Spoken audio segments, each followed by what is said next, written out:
Hello and welcome, Fight Plans. It's UFC Fight Night, Curtis Blaydes versus Tom Aspinall in New England.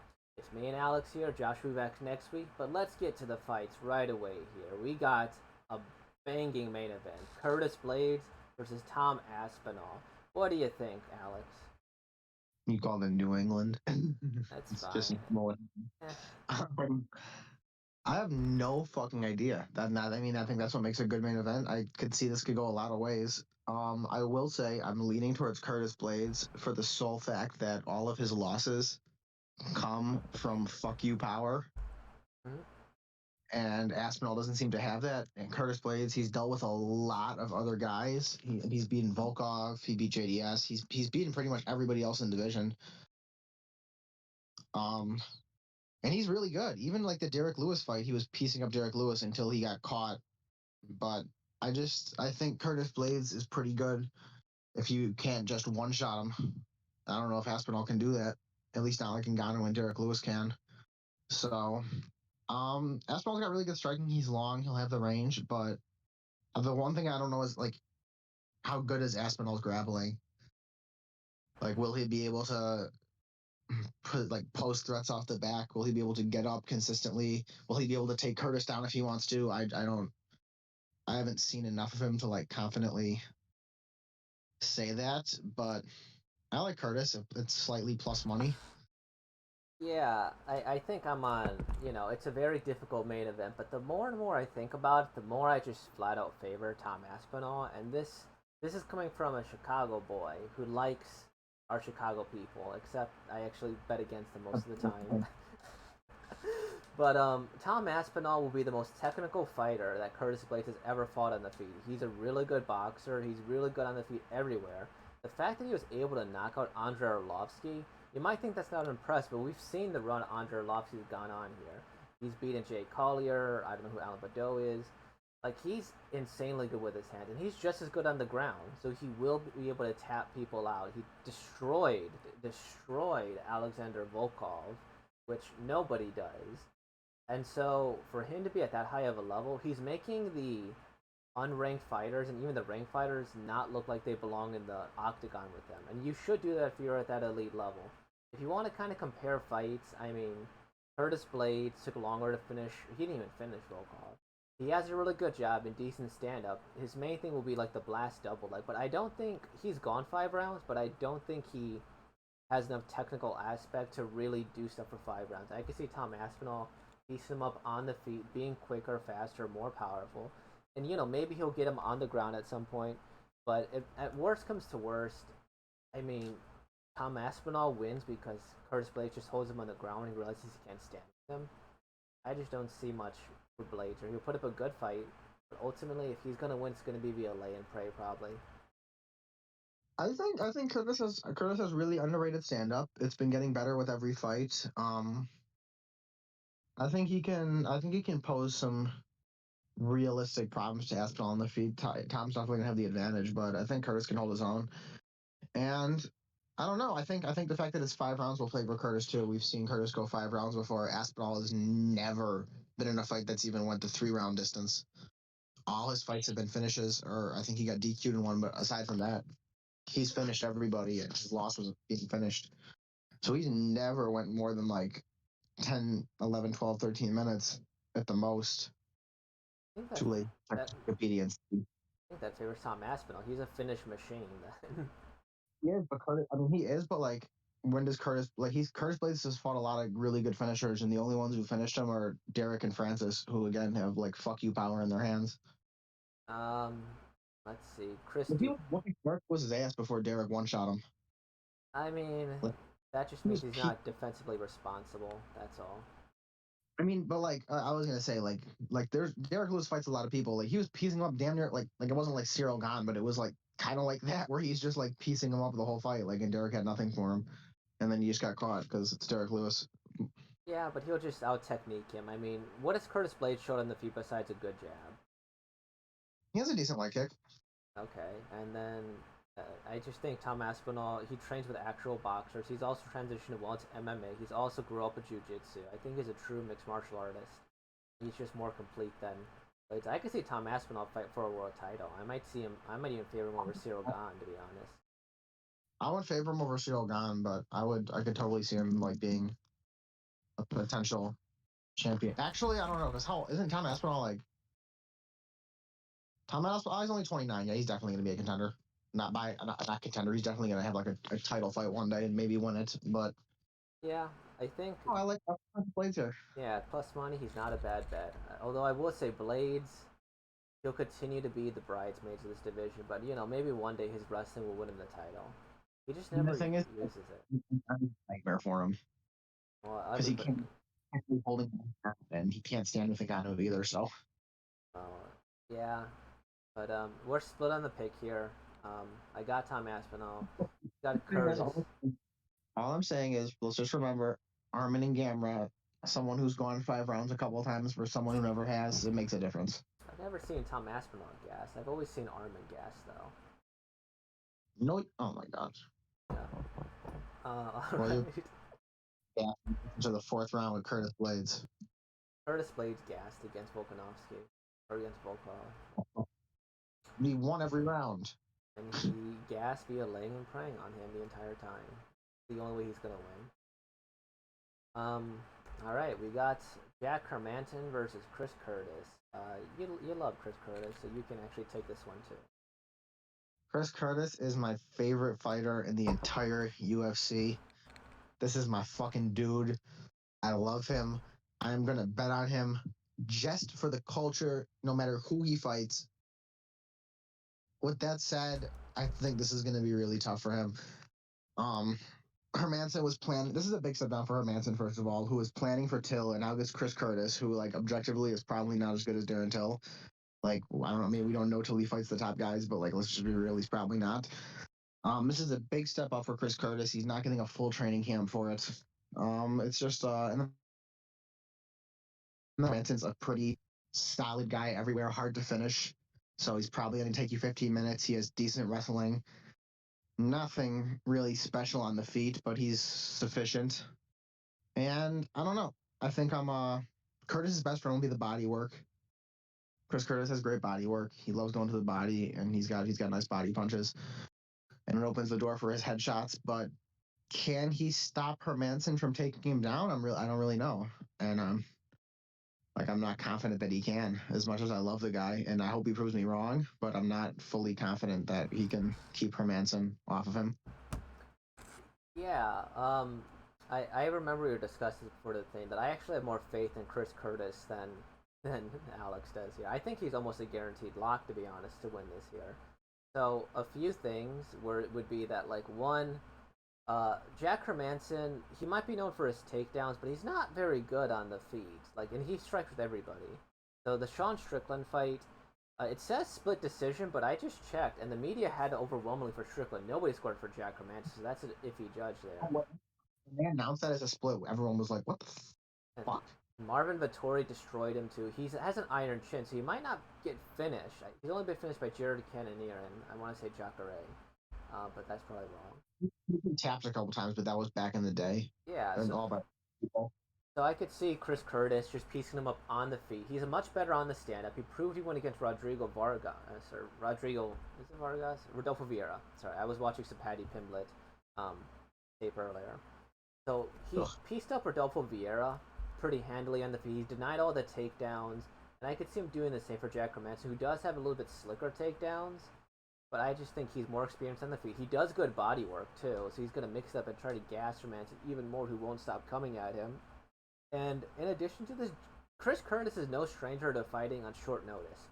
He fought like 5 or 6 times last year, and he's going to fight another time in like, what, 3-4 weeks? That's not too bad for him. And his partner is Sean Strickland in the corner. Sean Strickland already beat Jack Hermansson. So with that type of, all that going for him, I could see why he's a favorite in this fight, minus 120. But I understand that, Jack Hermansson's Jack Hermansson. He's ranked pretty high in the world. But Chris Curtis, I think, is just good enough everywhere, and he has the fight IQ in his corner to really get the job done. I don't think Jack Hermansson is good enough, to be honest. I just bad match. Yeah, I think you're sleeping on Jack. I don't believe in Chris Curtis so much as that I feel like Jack Hermansson's Like, look at his losses. Like who were we saying that about that earlier? I don't even remember. We were like, damn, look at their losses. He Like it's lost. not a thing with Jack Hermansson. He lost to Sean Strickland, Vittori, Jared Cannonier. You could say the same for Chris Curtis, though, can't you? Or like Chris No, Curtis has lost to elite competition too. Like his now no, he lost to like Bilal Muhammad. Wasn't that his last loss?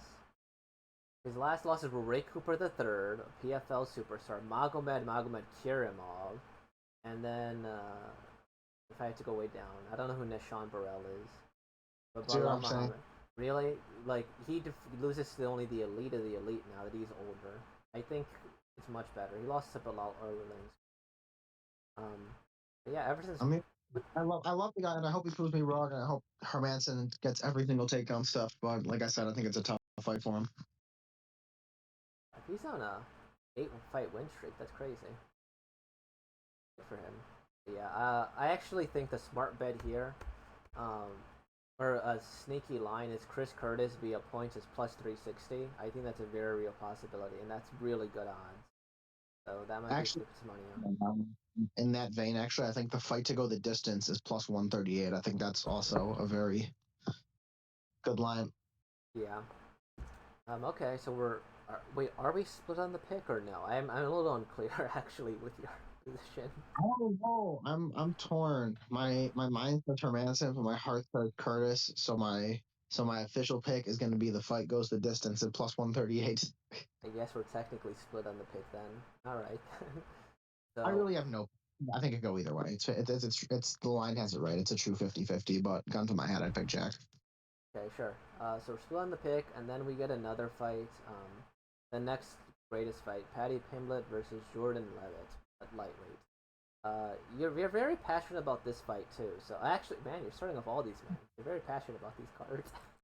Yeah, it's the obligatory me shitting on Paddy Pimblett for 2 minutes before his fight. Let's get it out of the way. Paddy Pimblett is not good. Paddy Pimblett is interesting outside of the cage. Paddy Pimblett is interesting inside the cage, but he's not very good at fighting. For anyone who thinks I'm wrong, name me a single thing Paddy does really well in the cage. Fucking nothing besides get punched in the face. Like his one good thing is he has like solid offensive jujitsu, but like he's not a great wrestler. He doesn't fight smart, so he doesn't like get to his positions, and his defensive jujitsu is pretty shit. So like he's gonna have problems against Jordan Leavitt, who's got some nasty submissions. Um, like I don't see the fucking the aura around Paddy like that. Why is he a minus 300 favorite almost? Why? What does he do that makes him a minus 300 favorite? Like he's not that good. Like what? He's Jordan Leavitt has no power. I guarantee Jordan Leavitt has him doing the chicken dance at least once. Like if he goes for a takedown, he's going to be in danger. On the feet, he's going to be in danger because he just sucks at defense. Like I don't know. Even if Paddy is going to win, the fact that you can get Jordan Leavitt at plus 220 is outrageous. Like Jordan Leavitt all day. Jordan Leavitt. Yeah, I don't know about that. So part of this is I did do some tape study because when I listen to Alex, badmouth Paddy, I'm like, well, how good of a fighter is Paddy actually? And I kind of know Jordan Leavitt. I've kind of been in his corner for a very long time here. So some things that are interesting with both of these people. Paddy is surprisingly easy to take down, but that's probably by choice, I think, because he is pretty good on the ground. He does have his flying triangle a lot. And Jordan Leavitt is kind of a grinder. I was surprised by that. He doesn't always get his takedowns well, but he does kind of grind until he can, and then he kind of just takes it at a slower pace so he doesn't gas out. Paddy is way, way better on the feet than Jordan Leavitt. It's not even a question. He does his high kicks really well. He has decent power on the feet. Jordan Leavitt, he's unique with his offense. That's where I'll say it. There, he has really good what do you call it? I guess oblique kicks. He kicks the obliques. He does outside round kicks. He kind of does a step in kick. He's good at stopping offense and you from moving forward. He's really defensively responsible. I was impressed that he had a half cross guard whenever he was defending against who was he last fight? It was Trey Ogden. I'm surprised that was a split decision to be, but so he's gotten a lot better on the feet. And I think he's really good at not trying to engage. I think the problem is that Paddy is a berserker at times, and then Jordan Leavitt doesn't necessarily have the power to punish him when he comes in or to counter strike him. Um, So this is probably going to be contested on the ground. And Jordan Leavitt, maybe he'll be able to grind him and just kind of hold him there. I haven't seen Paddy's ground game.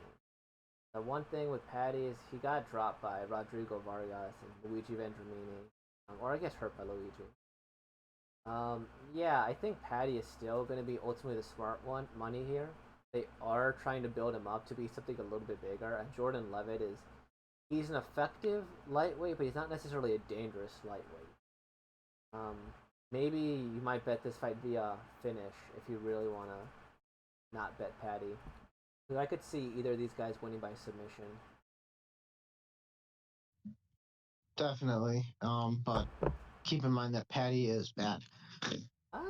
He's good enough. Good. He's good enough to beat Jordan Leavitt. I mean, maybe. I just don't think he should be such a big favorite against him. Like, I don't know. I think he's vastly over. Like you said, he has solid like offense, but his defense everywhere is just so suspect.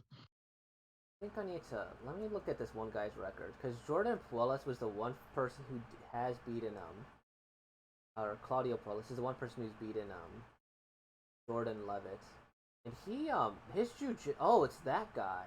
Oh, that guy's gonna be a problem. How has he not been on my radar? Okay. Oh, that's why it's been on my radar. But Jordan Leavitt lost to this guy called Claudio Puelles, whose jiu-jitsu on the ground is insanely good. He was able to reverse. I guess it's how highly you think of his jiu-jitsu and Paddy's gas tank. I don't know enough about him. Guess we're split on the pick again. Nice. Let's see, what's next? We got Nikita Krylov versus Gustaffson. In terms of this card, this really comes down to how washed you think Gustaffson is, if he is washed at all. So, Nikita Krylov looked really good in his last fight against Paul Craig. He kind of got caught, but he was beating him pretty badly. He arguably even finished Paul Craig. I thought Paul Craig was briefly knocked out in one of those fights, and then he just hit Paul Craig again, who woke up, kind of like Ben Askren versus Robbie Lawler. So the thing is that when Gustaffson went up to heavyweight, he looked really bad against Fabricio Verdun. It wasn't much of a contest, and he got absolutely destroyed. Against Anthony Smith, he was doing all right, but Anthony Smith ultimately was able to beat him. That was in his hometown of Sweden. That was years ago. So how long do you think the long layoff is going to affect him? It's really going to affect your choice here. I think Nikita Krylov is really good as a problem, and he's just really good. I don't know. At this point, I think there's some value in Gustaffson as an underdog. That's really all I have to say about this fight. But Krylov's the smart money, obviously. I think you kind of checked a lot of boxes. I am gonna stay away from this one. Gustaffson is a kind of a wild card in my opinion. I don't really know how he's gonna look. This is what's this? This is only his second fight at heavyweight. He didn't look incredible in his first one. This is light heavyweight. He's moving back down. No, yeah, you're right. Okay. Even then, he hasn't fought in how long? Jesus, 2 years. So it's a 2-year layoff. Krylov's been active. Gustaffson's on a 3-loss streak, which I don't think really matters too much. But I don't see much value in either guy in terms of betting lines because I don't have a lot of faith in Krylov at -210, but I also don't really have a lot of faith in Gustaffson to put money on him. Mm-hmm. So I mean, shit. I'm gonna defer on this one. Krylov should win, but if you I feel like if I had a gun to my head and someone made me bet on this, I'd probably bet Gustaffson at the plus money. Mm-hmm. That makes sense. So, we'll move on to this next fight. Molly McCann versus Hannah Goldy. Molly McCann's a -400 favorite, and rightfully so. I can't stand her. She's fine. She's fine. You just hate Paddy. That's all. No, Molly's so much worse than Paddy. Yeah, why is that? She's just so annoying. Like, oh my god, shut up. Mm-hmm. Like, remember when her and Jarrett and Paddy were like she was acting like retarded, and Jarrett Cannonier was just sitting there like, what the fuck? Like, that's how I feel every time I see Molly McCann. I'm just like, what the fuck? I have no Just tell me he's gonna win so we can talk about somebody else. I have no strong feelings towards Molly McCann, but Molly McCann is a minus 400 favorite, and rightfully so. So when I saw Hannah Goldy, I again, of course, did some tape study on her. So in her first fight against, or I saw the Diana Babicha fight, she is ripped, absolutely ripped. She looks strong, but I worry this might be an example of show muscles rather than go muscles because she looks really ripped and she doesn't seem to use her strength or power very, very often. She can be pressured and can be taken down and beaten. And honestly, the one time she did beat, who was Emily Whitmire, she just caught her. Like, again, similar to Paul Craig, we'll talk about later. He took him down, and then Emily Whitmire just happened to get caught in an armbar. And coincidentally, though, Hannah Goldy, or Molly McCann's really good at pressure. Now, she does have some losses on her records there. Talia Santos, no shame in that, but she beat Diana Babuta. I don't know who Orford's in, but against Luana Carolina and Ji Young Kim, she looked really good. She did allegedly get dropped in one of the fights, but I don't think that Hannah Goldy is good enough to drop them at all. So I think Molly McCann is a smart money for that very reason. She might even win by points. So, yeah. Molly McCann to win. See, the next one is Paul Craig. Volkan Oezdemir. Hey, I mean, I feel like if Paul Craig is fighting, there's always some value in the Paul Craig by submission prop bet. Always.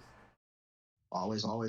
I think it hit for like plus 420 last time against Krylov or plus 360 or something crazy.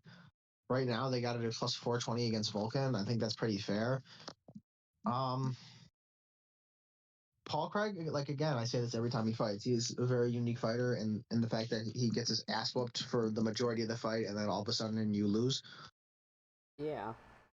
I kind of see. I don't want to say I see that happening here, but like, I mean, one of two things is going to happen. Like Oezdemir is going to piece up Paul Craig, and then Oezdemir is going to get tapped out of nowhere, or Oezdemir is just going to piece up Paul Craig.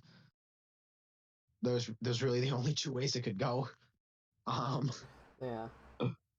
But the value in Paul Craig for submission at like 1 unit plus 240, I don't see any harm in that.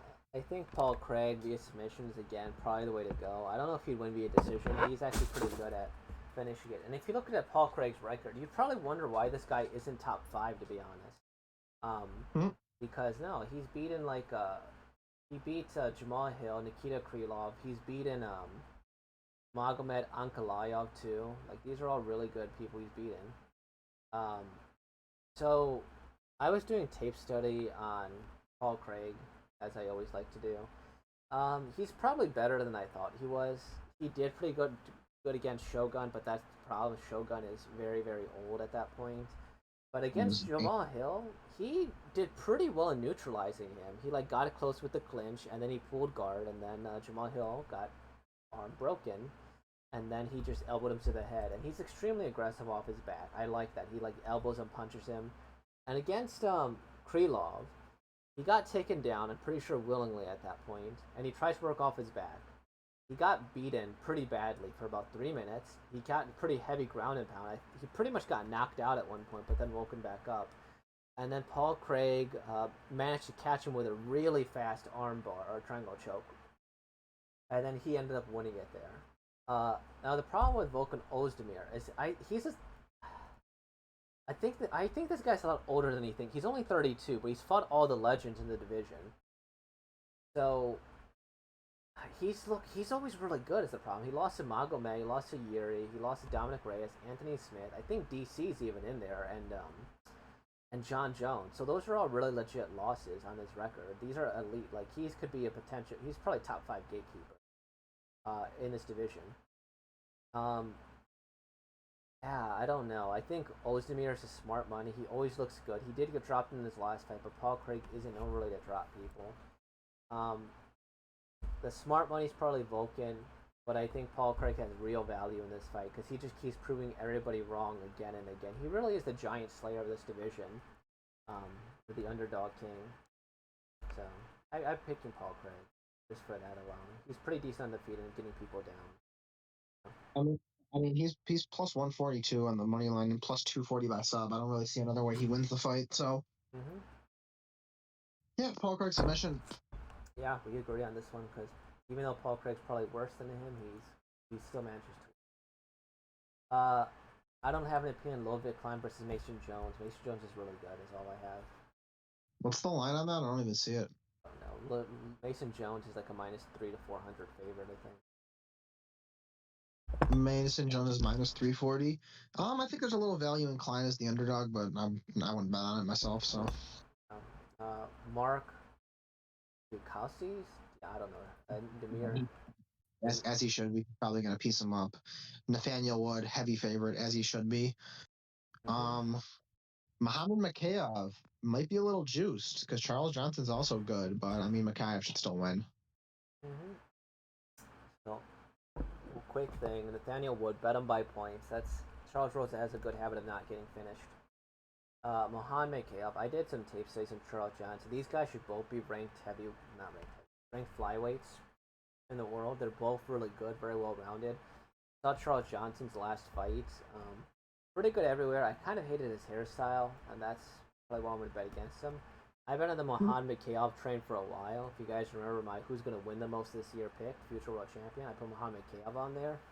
And I still believe it. This is just a real test for him before he gets someone ranked. And if he gets somebody ranked, it should be in the top 10, all honesty. Like, he shouldn't even deal with the top 15. Give him a top 10 opponent, and let's see where he goes from there. I don't have an opinion on Jai Herbert or Kyle Nesson. No, I think that's pretty. I think is there anything else on the prelims that's relevant? Let me see. I did some tapes today. Mandy Bone versus Victoria Leonardo, because I always think there's value in these undercard women's fights because nobody cares enough about them. I really do research. Victoria Leonardo is a slight underdog, and I think there's a lot of value in that. So Mandy Bone, she's 7-1. She has a better record, but she looks really, really bad against Ariana Lipski. Like, absolutely horrendous against Ariana Lipski. I was shocked how bad she looked. She got dropped. She got controlled. Didn't really have much for her. Victoria Leonardo lost her last 2 fights against Melissa Gatto and Manon Farrow. She got knocked out by Farrow, but no shame in that. And she lost to Erin Blanchfield as well. This woman keeps getting the tough fights. Against Melissa Gatto, though, she just seemed like she was outclassed.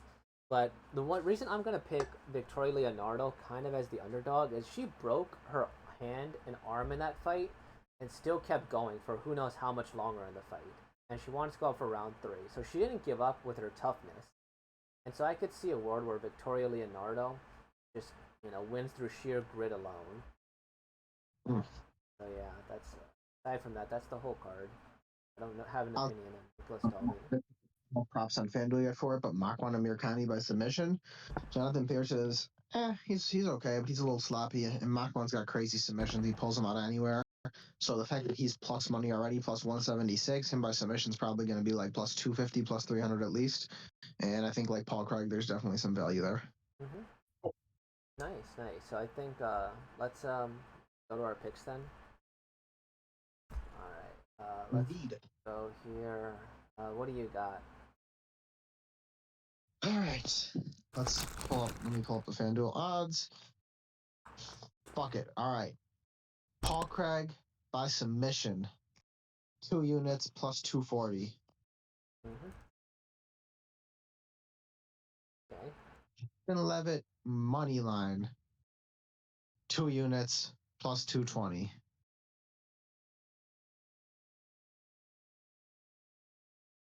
Curtis Blaydes money line, 2 units plus 108. Okay. And for the culture, 4 units on Chris Curtis by points at plus 380. Nice. Get you some good props. Told you, have faith in him. He's gonna win. And see when you look at that, Alex has gone up to minus 3.49. He's moved up quite a bit. Last week was pretty decent to him. Yeah. Okay. Let's go on some my bets. Was last week RDA? No, it was Rodriguez. Oh yeah. Remember, you took my advice and took Rodriguez, man, the GOAT, the absolute legend. I mean, the line just made sense. Oh sure, you're like, oh, Ortega's gonna submit him. Well, and then Rodriguez submits him. Oh, shut up. I'm not complaining. I just fun note about that real quick. I thought it was hilarious. People were like, "Oh, I wanted to see if Ortega get him in the deep waters." And like, okay, Ortega gets tired more than Yair. The fuck are you people talking about? Oh, Yair was destroying him on the feet, kind of. He wasn't good. Our bets look very different this week. I have Tom Aspinall, money line, minus 136, 2.5 units. Chris Curtis by points. Of course, I had to pick them. Really good, 2.5 units. Then I have some weird parlays. Molly McCann, Mason Jones, Danny Wood, Mohan Mikhailov. I might. The prop for Wood by points isn't out yet, but I would have put that. This is a really bad parlay. Plus 125, 2.25 units. And then this is a really tough parlay. Leonardo, Gustaffson, Chris Curtis, and Craig by submission. 86.58. Or 3,463. I could juice that a little bit more with Chris Curtis, probably, and Leonardo, but I'm good for now. Cool, anything else? No, I think that's it. Alright, then, like, comment, subscribe, y'all. Yeah.